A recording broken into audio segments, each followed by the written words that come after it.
नचनिया गांव में रहने वाले करण और यश दोनों मुंबई की एक कंपनी में काम करते थे और मुंबई से 3 साल बाद अपने गांव लौट रहे थे। ये ट्रेन रात के करीब 2 बजे स्टेशन पर पहुंचती है।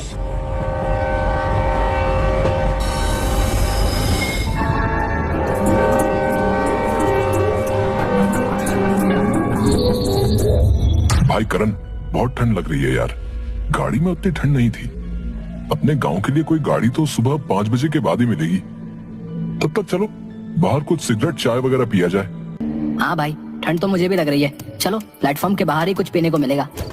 दोनों जैसे ही प्लेटफॉर्म से निकलते हैं कि बिजली चली जाती है। अरे यश, बहुत दिनों बाद आए हो अपने गांव। यश पलट कर देखता है, उसी के गांव के तांगे वाला जगदीश चाचा उर्फ डिंगरू चाचा पूरे शरीर पर कंबल को लपेटे बीड़ी पी रहे थे। अरे डिंगरू चाचा, कंबल लपेटे हो इसलिए पहचान नहीं पाए, लेकिन आपकी बुलंद आवाज से पहचान गए। आप इस समय यहाँ क्या कर रहे हो? अरे बेटा, मेरा तो काम ही है। वो अपने गांव की मालिन जूली की बहू पेट से थी, तो सेवा करने के लिए शहर में ही बेटा बुलाया है। 1 बजे की गाड़ी थी, आधा घंटा लेट गाड़ी आई। बहुत सही टाइम पर मिले हो चाचा आप। मुंबई में इतनी ठंड नहीं है, लेकिन यहाँ गाड़ी से उतरने के बाद बहुत ठंड लग रही है और घर पहुँचना भी जरूरी है। कोई बात नहीं बेटा, बाहर तांगा खड़ी है। चलो, हमें भी कस्टमर की जरूरत थी। 1 से भले 2।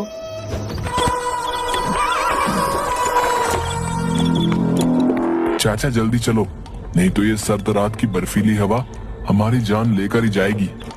चाचा, 2 बीड़ी मिलेगी क्या?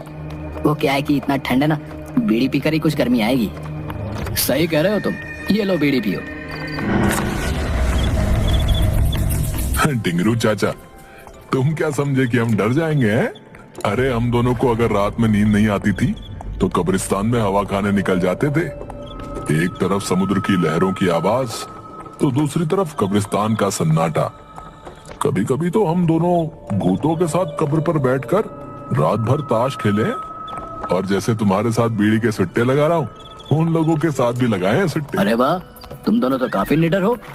बचपन से ही चाचा, बचपन से ही ये भूत प्रेत माया सब उनको भयभीत करते हैं जो कमजोर दिल के होते हैं। यहाँ क्या हुआ बेटा?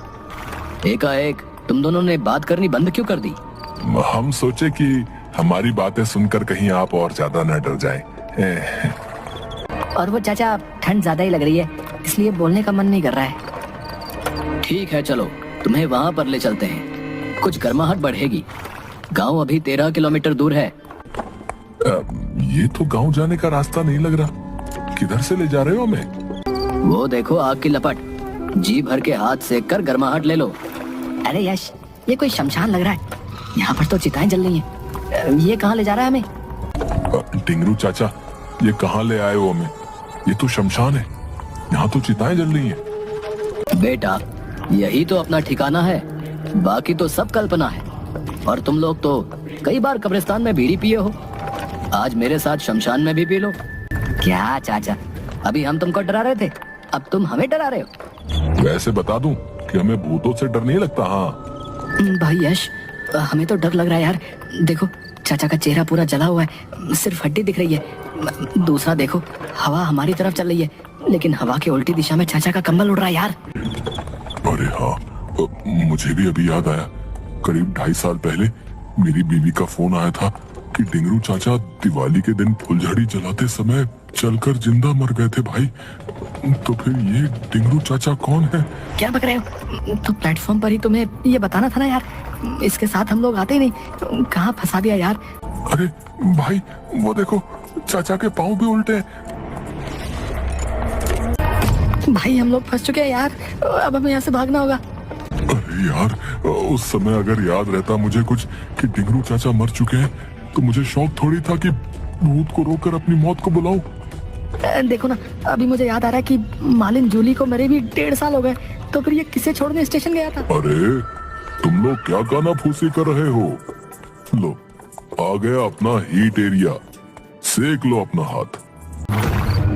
अरे अभी अभी तो तुम्हें ठंड लग रही थी और अब दोनों के पसीने निकल रहे हैं। यश चलो, हमें घर जाना है। चलो हम लोग पैदल ही यहाँ से चले जाएंगे।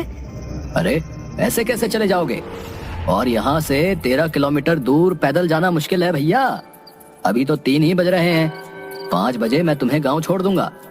नहीं नहीं चाचा, हम अपने से ही चले जाएंगे। आपको जाने की कोई जरूरत नहीं है, आप यहीं रहिए हैं। वे लोग अभी बात ही कर रहे थे कि उधर से जूली आई, जिसके बारे में अभी अभी डिंगरू चाचा बोल रहे थे कि जूली को छोड़ने ही स्टेशन गए थे। अरे बबुआ, तुम दोनों कहाँ से आ रहे हो? पहले ये बताओ कि तुम इस सुनसान शमशान में क्या कर रही हो, और वो भी इतनी रात को? अरे बेटा, मैं ठहरी मालिन सुबह 4 बजे ही फूल तोड़ने के लिए उठ जाती हूँ। आज मैंने घड़ी देखी ही नहीं, नींद खुली तो हाथ मुंह धोकर निकल गई। वो सब तो ठीक है, लेकिन फूल तोड़ने 13 किलोमीटर दूर कैसे आ गई? वो डिंगरू भैया किसी को स्टेशन छोड़ने आ रहे थे और मुझे ठंड बहुत लग रही थी, तो मैं कही कि यहीं उतार दो। आओ, यहीं एक झोपड़ी है, उसमें थोड़ी देर आराम कर लो। तभी बगल में जल रही चिता से एक साया उड़ता है और उठकर वहां आकर बोलता है, उस झोपड़ी में मेरे मेहमान हैं, तुम इन्हें डिंगरू भैया वाला झोपड़ी में ले जाओ। यह सुनकर करण और यश दोनों काफी डर जाते हैं, लेकिन वे समझ चुके थे कि वे लोग फंस चुके हैं। इसलिए दोनों एकांत में ही प्लान बनाकर निकलने की फिराक में थे। तभी डिंगरू की डरावनी आवाज उनके कानों में पड़ती है। मैं भी तो इन दोनों को यही बोल रहा हूँ कि थोड़ी देर यहाँ आराम कर लो, गर्माहट ले लो, उसके बाद मैं तुम दोनों को गांव पहुँचा दूंगा। हाँ बबुआ, चलो, इतने दिन बाद इतनी दूर से आए हो, थोड़ी देर झोपड़ी में आराम कर लो, फिर 2 घंटे बाद सुबह होते ही हम सभी गांव चलेंगे। यश और करण दोनों समझ चुके थे कि अब उनका बचना मुश्किल है। दोनों आंखों ही आंखों में इशारा करते हैं और जूली के साथ झोपड़ी में चले जाते हैं। तभी एक बुझी हुई चिता से अचानक एक आग का गोला निकलता है और कुटिल हंसी के साथ आसमान की ओर निकल जाता है। यह घटना दोनों के दिल को दहला देती है। डरते डरते जैसे तैसे वे दोनों जूली के साथ एक झोपड़ी में जाते हैं। झोपड़ी में चिता के जैसे 2 बेड लगे हुए थे। तुम दोनों यहीं आराम करो, मैं थोड़ा सा बगल में गेंदा का फूल है, उसे तोड़ कर आती हूँ। करण, सुना नहीं, ये लोग हमें मारकर अपने साथ ले जाने की ताक में है। बगल वाली झोपड़ी से सुनो कैसी रुदन की आवाजें आ रही हैं, जैसे कोई किसी का गला दबा रहा हो। इस भूतिया सुनसान में तुम सोने की बात करते हो? अरे यहाँ तो हमारी नींद ही उड़ी हुई है। अब हमें किसी प्रकार से यहाँ से भागना होगा, नहीं तो हम लोग भी इस चिता में जला दिए जाएंगे। मौका अच्छा है, बाहर अभी कोई देख नहीं रहा। जूली पता नहीं किधर गई है, शायद डिंगरू चाचा से हम लोगों को मारने का प्लान बनाने गई हो। चलो चुपके से इधर पीछे से हम लोग निकल जाते हैं। चलो भाई, किसी तरह मुझे गांव पहुंचा दो, तुम्हारा ये एहसान जिंदगी भर नहीं भूलूंगा। मेरी बच्ची सुबह उठते ही मुझे खोजेगी, वो बेसब्री से मेरा इंतजार कर रही है। 1 मंथ पहले से ही मैं उसके पसंद के खिलौने जमा कर रहा हूँ, ताकि उसे दूं तो वो खुश हो जाए। अरे यार, मेरा भी लगभग यही हाल है भाई। कल ही मेरी मुन्नी से बात हुई थी, वो बोल रही थी कि वहाँ से एक बारबी डॉल लेके आना। इसी बैग में वो बारबी डॉल है, पता नहीं क्या होगा। मेरी मुन्नी तो मेरे बिना जी ही नहीं सकती यार। भागते भागते वे सड़क पर पहुंचते हैं। कुछ दूर चलने के बाद यश, तुमने बस की आवाज सुनी क्या? हाँ हाँ, मुझे भी लगा शायद कोई बस की आवाज आ रही है पीछे से। अरे हाँ, वो देखो, धुंध में कुछ लाइट नजर आ रही है। अरे ये तो बस ही है। थैंक गॉड, ऊपर वाले ने हमारी सुन ली। हेलो, आ गई बस। ओ भैया, ओ भैया, रोको, रोको भैया, अरे हमें भी चलना है, बस रोको। चल चल चल करण, जल्दी चढ़। यश, ये कंडक्टर का चेहरा मुझे कुछ जाना पहचाना सा लग रहा है, लेकिन पता नहीं चल रहा है कि इसे कहाँ देखे हैं। हाँ यार, मुझे भी ऐसा ही लग रहा है।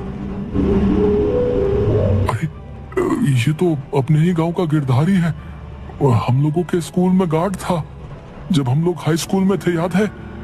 उसी समय तो ये मर गया था, इसके ऊपर बिजली गिर गई थी। मर गए? पीछे देखो, सारे पैसेंजर हमारे गांव के मरे हुए लोग हैं। बस अचानक एक ब्रेकर से लगकर उछलता है। करण और यश दोनों की आंखें बंद हो जाती हैं। उन्हें लगता है कि कोई बड़ा सा एक्सीडेंट हुआ है। जब आंखें खोलते हैं तो देखते हैं कि बस की जगह तांगे पर सिर्फ वे दोनों बैठे हुए हैं। ड्राइवर की जगह डिंगरू तांगा चला रहा है। वह कुछ सोच पाते तब तक पीछे मुड़कर डिंगरू बोलता है, अरे तुम दोनों वहाँ से भाग क्यों आए? जूली बता रही थी कि दोनों को आराम करने के लिए बोले थे, पर न जाने कहाँ चले गए। मुझे तांगा लेकर खुद आना पड़ा। चलो, हमें तुम्हारी जरूरत है। अगर सुबह हो गई तो फिर दिक्कत हो जाएगी। चाचा, हम तुम्हारे बच्चे के समान हैं, छोड़ दो हमें। हमारे छोटे छोटे बच्चे घर पर इंतजार कर रहे हैं, जाने दो। अरे बहुत दिनों के बाद गांव का कोई आदमी मिला है। तुम दोनों हमारे मेहमान हो भाई। चलो, फूलमती भी तुम दोनों का इंतजार कर रही है। अब तुम्हारा घर ये गांव नहीं, शमशान में ही तुम दोनों का घर होगा। देखो यार, बस कुछ ही पल में सवेरा होने वाला है। सामने मंदिर है, तुम किसी तरह मंदिर के पास पहुंचो, मैं इसे देखता हूँ। ठीक है, मैं कूदकर भाग रहा हूँ, तुम अपना ख्याल रखना। अचानक करण तांगे से कूदकर भागने लगता है। यह देखकर डिंगरू उसे पकड़ने के लिए उसके पीछे उड़कर जाता है और उसे मंदिर पहुंचने से पहले ही पकड़ लेता है। लेकिन इधर यश भागते हुए किसी तरह मंदिर के पास पहुंच जाता है। पीछे पीछे करण को अपने बाह में दबाए डिंगरू वहां उड़कर पहुंच जाता है, लेकिन मंदिर के अंदर नहीं घुस पाता।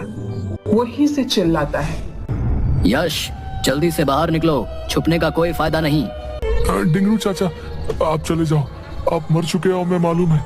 आपकी दुनिया अलग है और हमारी अलग। मैं आपके साथ नहीं जा सकता। तुम दोनों का खून पीने के बाद ही हमें मुक्ति मिलेगी। अगर तुम नहीं आए तो तुम्हारे दोस्त करण को इसी समय मैं मार डालूंगा। यश किसी प्रकार डिंगरू को अपने बातों में फंसाए रखता है। तभी धीरे धीरे सूर्य भी उदय होने लगता है। सूर्य की किरणें सीधे गुंबद पर पड़ती हैं। उस गुंबद पर रोशनी के पड़ते ही चारों तरफ रोशनी फैल जाती है। जैसे ही वो रोशनी डिंगरू पर पड़ती है, वह चिल्लाते हुए करण को छोड़ देता है और धुआं बनकर गायब हो जाता है। आज की रात मैं कभी नहीं भूलूंगा यार। मुझे तो लगा मैं अपने परिवार वालों से कभी नहीं मिल पाऊंगा। यार मैं तो बहुत ही ज्यादा डर गया था यार। मैं तो सोच रहा था कि काश एक बार उनसे आखिरी बार मिल पाता। भगवान करे आज जो भी हुआ वो सब दोबारा ना हो। आज हम भगवान की कृपा से ही बच पाए हैं। चल जाके उनका आशीर्वाद लेते हैं। यश और करण दोनों मंदिर में जाकर भगवान को प्रणाम करते हैं। हमारी मदद के लिए बहुत बहुत धन्यवाद प्रभु, बहुत बहुत धन्यवाद। हम पर अपनी कृपा बनाए रखिएगा। हाँ प्रभु, आज आपकी ही वजह से हम अपने घर वालों से मिल पाएंगे। इसी तरह हमेशा हमारे साथ रहिएगा। चल अब घर चलते हैं, घर वाले इंतजार कर रहे होंगे। तू सही कह रहा है यार, अब हमें घर चलना चाहिए। चल। इसके बाद दोनों अपने घर चले जाते हैं। लेकिन आज भी डिंगरू चाचा की आत्मा रेलवे स्टेशन के बाहर लोगों का इंतजार करती है।